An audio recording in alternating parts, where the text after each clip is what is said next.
नमस्ते दर्शकवृन्द, स्वागत छ तपाईहरुलाई आजको yes wishes प्रस्तुतिमा।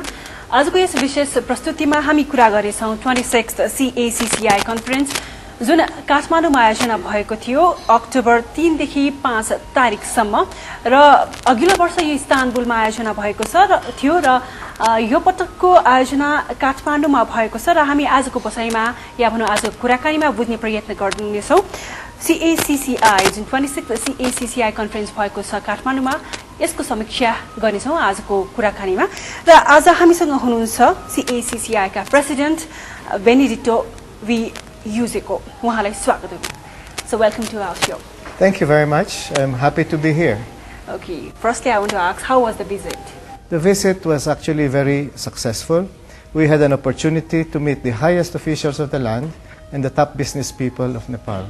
So yesterday, we had an opportunity to visit the President, Right Honorable President Yadav, also with the Prime Minister. So this is a great opportunity for me personally, because this is the second time I'm here. Okay, as you said that you had a separate meeting with President Dr. Rambaran Yadav and Prime Minister Baburam Bhattarai. That is correct. What are the commitments that they made and what are your expectations about them?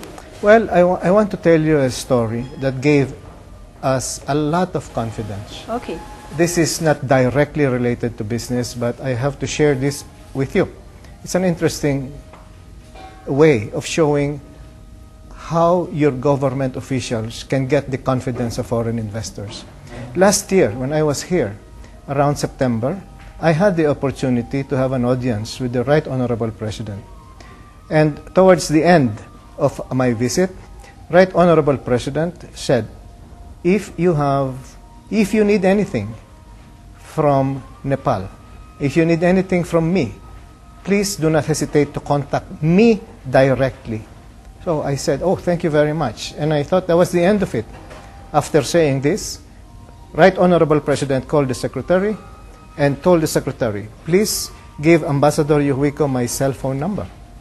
And so I was very appreciative, but of course I will never bother your President because you have very capable people here. And this year, when I visited him, we talked about a lot of things. And towards the end of the discussion, I asked him, Right Honorable President, may I know if you changed your cell phone number? And he smiled. And then we talked about some very important points. And after I left, we were all very happy. And but I said, oh, he forgot to answer my question. But during lunchtime here in the hotel, we had a conference. I went back. And I was told that the Secretary of the President, he wants to see me. Okay. I said, oh, okay, very good. Perhaps, did I do anything wrong? No, the Secretary said. He handed me an envelope from the office of the President. Okay. I opened the envelope, and inside I saw President's personal mobile number. Okay, that's great. So this shows me the warm and supportive attitude of your President. And this I explained to our business delegation. And because of this, they say if the government, and of course FNCCI, Federation of Nepalese Chambers of Commerce and Industry, they look like they are very closely working together. This gives them the confidence that they are willing to consider making lots of investments here. Okay, besides this, what are the things that President and Dr. Baburam Bhattarai urged about? Well, let me also explain my short explanation about our courtesy call to Honorable Prime Minister. We of course discussed opportunities in the infrastructure projects, hydropower projects, agriculture and tourism. Towards the end of the meeting, he actually invited me to become economic advisor to the office of the Prime Minister. And of course, this made me very happy. This made all of the members of our delegation very happy because they said, if you are the advisor to the Prime Minister, oh, we are happy to invest here in Nepal. So these are some of the things that I want to share with you that made our visit here to Nepal very, very successful. Okay, after having several meetings, what things did you explore about Nepal? Well, specifically, investment projects in the power sector, hydropower. I think this is one of the areas of interest, particularly those members from the developed countries. The second most interesting area is the tourism. And tourism, a lot of people is interested because the gestation period is not as long as hydropower projects. And this can have immediate impact foreign investment in the tourism area. We discussed a little bit about agriculture. We understand that before, Nepal was an exporter of rice. And now, Nepal is importing rice. So we arranged a meeting between the Korean members of our delegation and your FNCCI. And FNCCI is now going to visit Seoul, Korea next month to continue the possibilities of cooperation in this area. FNCCI will also schedule a visit with our Taiwan members, and this shows to you the high level of interest on both sides for joint investment and cooperation. Okay, I want to go through the slogan, a vision for prosperity. How much hopeful are you for making Nepal as a prosperous country? Well, prosperity will come, but Nepal is just actually starting. Nepal we see as an emerging democracy. And of course, emerging democracies have some problems. We do not expect Nepal to be perfect. There is no such thing as perfect way of democracy. Even our country, which is relatively stable, we always have some problems. So we see this as just growing pains. We see in the economic field, though, great potential here in this country. You have natural resources here. You have human resources here that need to be tapped. However, you also need capital. And I think the attitude of the government is welcoming foreign investments here. And so the next step that must be done is to promote joint cooperation with the other countries so that they will be more interested, more aware of the investment opportunities in your country. We are confident that Nepal will actually be developing rapidly in the future. In fact, last year, I must tell you that the roads were not so nice, no? Right. But now I see that the government is working on widening the roads. Right. In fact, I see the government is very committed for this project because even they are breaking down buildings just so that the roads can be wide. No? This is a sign that the government has the strong will to improve the infrastructure here to attract foreign investors to invest in Nepal. It has been many years that foreign delegates come to Nepal and see the sign of development. But Nepal has not taken such leap step. It has still taken a baby step only. What are the things or what are the problems that you are seeing that are lacking for the development or to take a leap step for Nepal? Well, I rather like to see Nepal not taking big leaps. I don't think this is going to happen.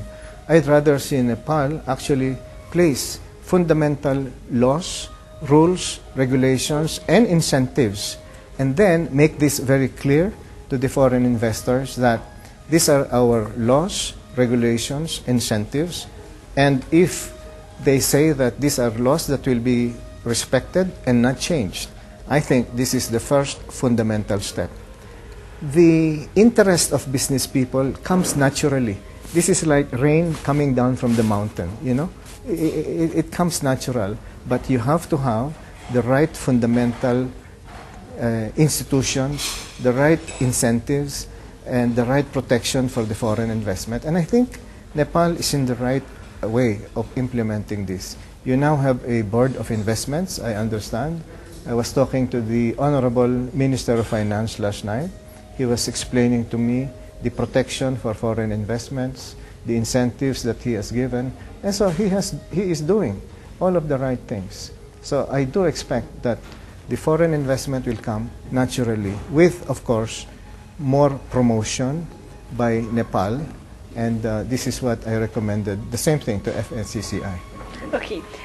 What are the sectors of Nepal that are having least importance but according to you should be emphasized?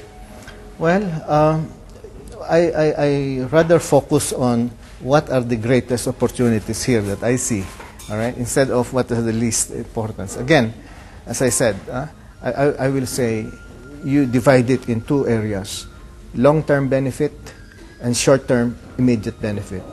For the long-term benefits, I think the foreign investors who have big capital can invest in your hydropower projects because the gestation period is 5 to 7 years, and there are some problems regarding environmental issues and so on and so forth. But there are investors like me who see a great future for this country, so we are willing to involve ourselves in this project. But again, the benefits are much, much later. But there are things like improving agriculture. Don't import anymore. Improve by giving the farmers the right tools to increase their yield, the fertilizers and so on and so forth. This has an immediate impact, you know. First of all, you don't have to import. You are self-sufficient and perhaps you can export. No? So tourism, you don't need a lot of capital to develop tourism. There are so many nice places here that I have seen. So these are the things. The short term should be emphasized because this is what will bring employment. Immediate employment is very, very important.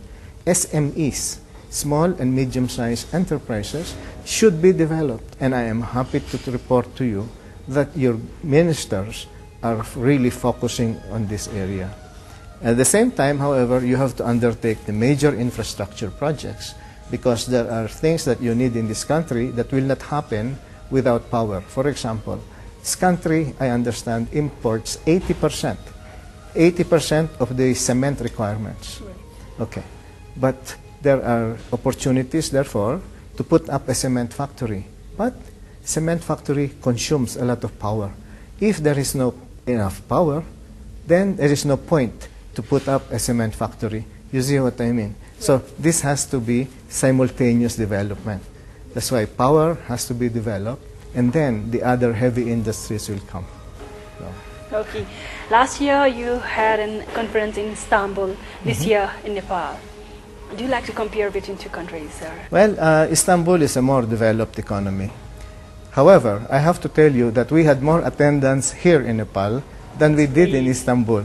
This shows a very high level of confidence, high level of interest of people on what is happening here in your country.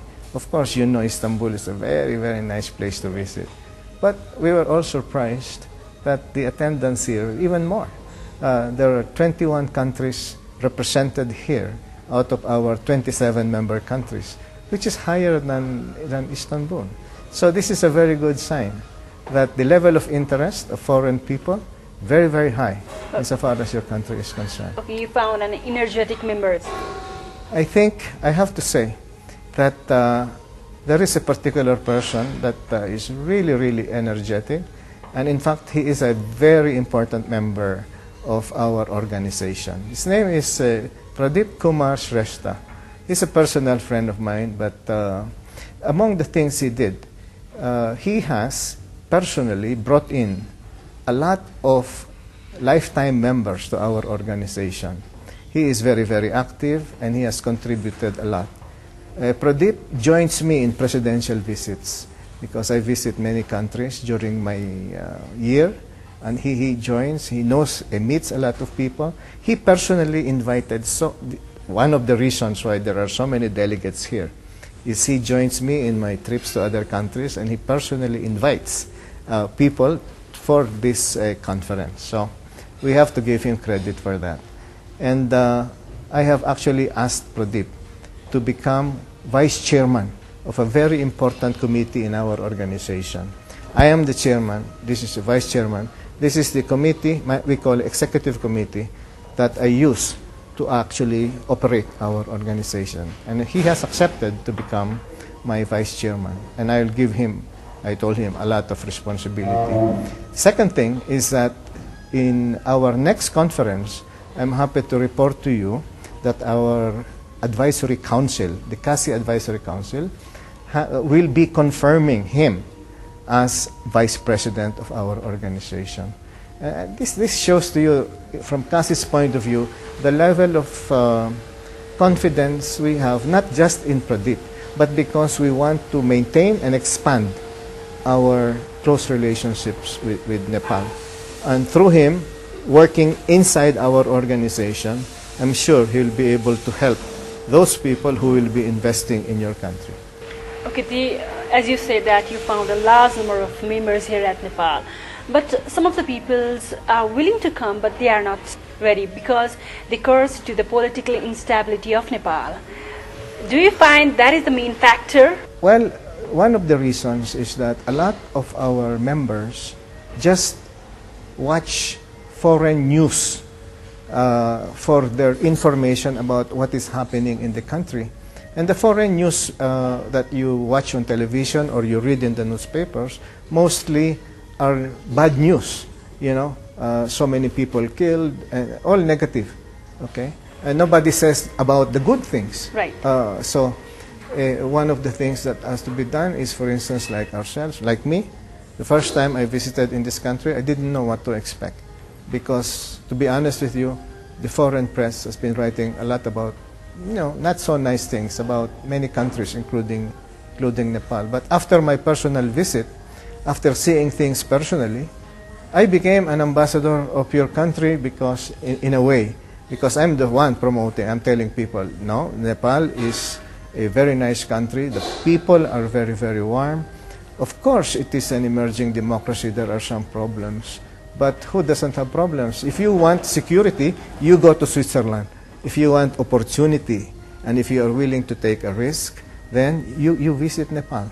And this is why a lot of our members, in record number, came to your country. If only they know exactly what the real situation is, this is what will interest them to do business with your country. And this is my responsibility, to tell all our members, come and see for yourself. Our visit is very memorable because this is also, 2012 is the investment year of Nepal. And it is very nice that our 26th CACCI conference is held in Kathmandu. Okay, what are the memories that you will carry along with you when you go to your hometown?